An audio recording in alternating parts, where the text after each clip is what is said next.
कभी सोचा है कि दुनिया के सबसे जीनियस लोगों को, उन लोगों को जो हमारी दुनिया को बदलते हैं, उन्हें कैसे पहचाना और सम्मानित किया जाता है? आज हम उसी सम्मान की दुनिया में गोता लगा रहे हैं जो इंसानी कामयाबी के सबसे ऊंचे शिखर का प्रतीक है, और वो है नोबेल पुरस्कार। देखिए, ये सिर्फ एक अवार्ड नहीं है, ये एक पूरी विरासत है जिसने विज्ञान से लेकर शांति तक हर फील्ड में मानवता को एक नई दिशा दी है। तो चलिए इस शानदार पुरस्कार की पूरी कहानी, इसके दिलचस्प नियम और उन कमाल के लोगों के बारे में जानते हैं जिन्होंने इतिहास बदल दिया। तो आज का हमारा सफर कुछ ऐसा रहेगा। सबसे पहले हम नोबेल की विरासत को समझेंगे, फिर देखेंगे कि ये शुरू कैसे हुआ और वक्त के साथ कैसे बदला। इसके बाद हम इसके नियमों और अलग अलग कैटेगरीज को जानेंगे, कुछ यादगार विजेताओं की कहानियों से प्रेरणा लेंगे और आखिर में इस शानदार परंपरा के महत्व पर बात करेंगे। तो तैयार हैं? चलिए शुरू करते हैं। तो चलिए सबसे पहले इसकी विरासत की गहराई को समझते हैं। देखिए, नोबेल पुरस्कार सिर्फ एक सोने का मेडल या कुछ पैसे नहीं है। असल में ये उस जबरदस्त टैलेंट, उस कभी ना हार मानने वाली जिद और इंसानियत की भलाई के लिए किए गए काम का एक ग्लोबल सिंबल है। ये एक ऐसी मशाल की तरह है जो 100 साल से भी ज्यादा से दुनिया को रोशन कर रही है और आगे बढ़ने का रास्ता दिखा रही है। तो भाई, ये इतना बड़ा पुरस्कार शुरू कैसे हुआ? इसकी कहानी इसके फाउंडर अल्फ्रेड नोबेल की एक बहुत ही हैरान करने वाली वसीयत से शुरू होती है। जरा सोचकर देखिए, जिस इंसान ने डायनामाइट जैसी चीज बनाई, उसी ने अपनी सारी दौलत उन लोगों को इनाम में देने के लिए छोड़ दी जो इंसानियत के लिए सबसे बड़ा और अच्छा काम करते हैं। है ना थोड़ा अजीब? लेकिन शायद यही बात इस पुरस्कार को इतना ज्यादा खास बनाती है। इस पुरस्कार का सफर शुरू हुआ साल 1901 में, जब पहली बार ये अवार्ड्स दिए गए। सोचिए, फिजिक्स का पहला नोबेल एक्स-रे की खोज के लिए विल्हेम कॉनराड रॉन्टन को मिला था। एक ऐसी खोज जिसने मेडिकल साइंस की दुनिया ही बदल दी। उसी साल रेड क्रॉस के फाउंडर जीन हेनरी डुनेंट को शांति का पहला नोबेल मिला। मतलब शुरुआत से ही ये पुरस्कार क्रांतिकारी आइडियाज को सम्मानित कर रहा है।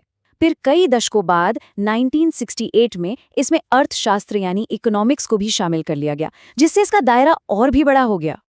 अब देखिए, हर बड़ी संस्था की तरह नोबेल पुरस्कार के भी अपने कुछ खास नियम और कैटेगरीज हैं, और यही नियम हैं जो इस अवार्ड की इज्जत को बनाए रखते हैं और ये पक्का करते हैं कि ये सम्मान सिर्फ उन्हीं को मिले जिन्होंने सच में दुनिया को कुछ हट कर दिया है।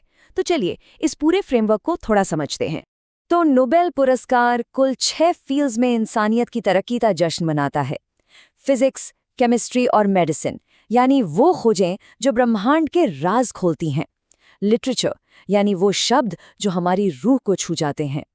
पीस प्राइज उन लोगों के लिए है जो नफरत और जंग के अंधेरे में उम्मीद की एक किरण जलाते हैं।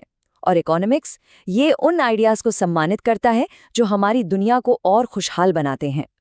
अच्छा, तो एक नोबेल विजेता को सम्मान के अलावा मिलता क्या क्या है? उन्हें 3 बहुत ही खास चीजें मिलती हैं।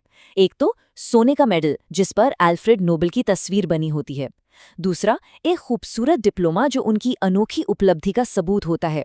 और तीसरा, लगभग 10 मिलियन स्वीडिश क्रोना का कैश प्राइज जो उन्हें अपने रिसर्च और काम को आगे बढ़ाने में मदद करता है। यहाँ एक बड़ी मजेदार बात है जो शायद बहुत से लोगों को पता नहीं होगी। सारे नोबेल पुरस्कार स्वीडन में नहीं दिए जाते। साइंस, लिटरेचर और इकोनॉमिक्स के अवार्ड तो स्टॉकहोम में दिए जाते हैं, लेकिन जो सबसे प्रतिष्ठित पीस प्राइज है वो नॉर्वे के ओस्लो में एक अलग कमेटी देती है। ये अल्फ्रेड नोबेल की वसीयत का ही एक हिस्सा है जो इन दोनों देशों के बीच एक खास रिश्ते को दिखाता है। कुछ और भी जरूरी नियम हैं जो इस अवार्ड को खास बनाते हैं।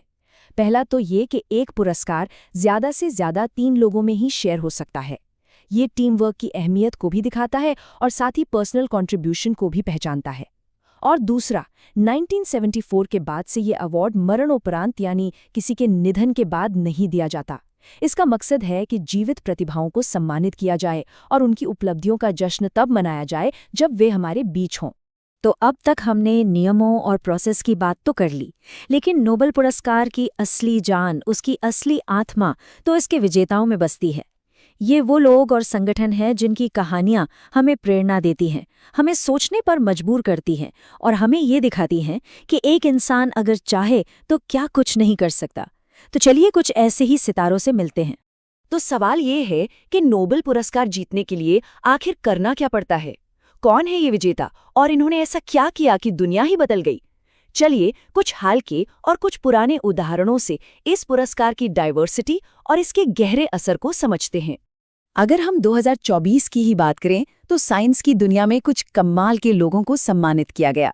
फिजिक्स में जेफरी हिंटन और जॉन हॉपफील्ड को आर्टिफिशियल इंटेलिजेंस पर उनके जबरदस्त काम के लिए, केमिस्ट्री में डेविड बेकर, डेमिस हासाबिस और जॉन जंपर को प्रोटीन डिजाइन में उनकी कामयाबी के लिए, और मेडिसिन में विक्टर एम्ब्रोज और गैरी रूवोकुन को जीन रेगुलेशन की हमारी समझ को बदलने के लिए ये अवार्ड मिला। और सिर्फ साइंस ही नहीं, ह्यूमैनिटीज और समाज के क्षेत्र में भी 2024 के विजेता बहुत प्रेरणादायक रहे।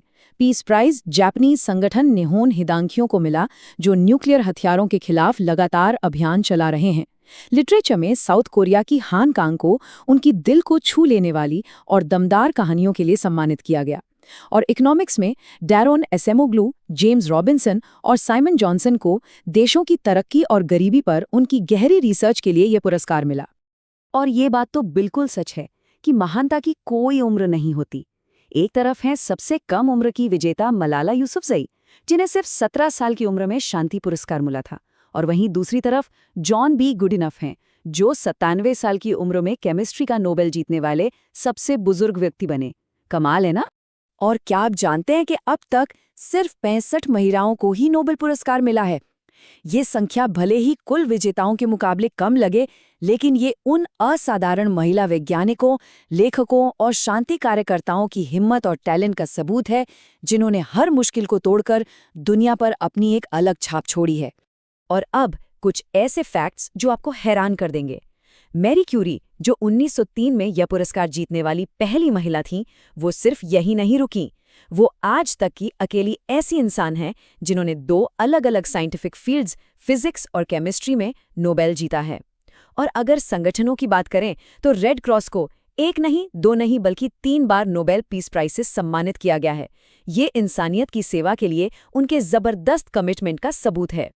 तो आखिर में चलिए उस स्थायी परंपरा पर बात करते हैं जो नोबेल पुरस्कार को सिर्फ एक अवार्ड से कहीं ज्यादा बनाती है।